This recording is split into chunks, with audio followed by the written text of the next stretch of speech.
Une visite et un constat commun, il n'y a pas assez de raisins dans les rangs. La floraison ne s'est pas faite dans de bonnes conditions climatiques et l'été pluvieux et froid n'a rien arrangé. Une année difficile côté professionnel, mais pas pour autant catastrophique pour les consommateurs. Les vignerons sont assez raisonnables en Touraine, donc le prix des vins n'est pas modifié en fonction de la quantité, donc il n'y a pas d'inquiétude à avoir pour le consommateur. Certaines appellations ont des stocks, donc ils vont pouvoir continuer à vendre les millésimes 2010, 2011, qui sont des très beaux millésimes.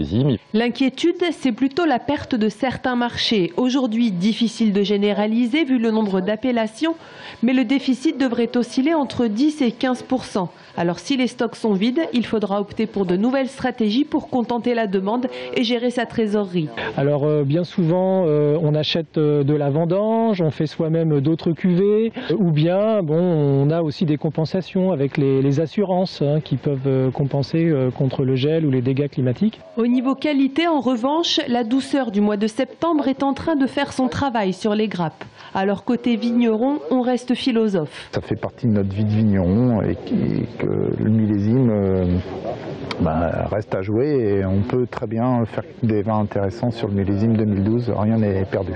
Reste à savoir si cette douceur persistera jusqu'aux vendanges qui commenceront début octobre.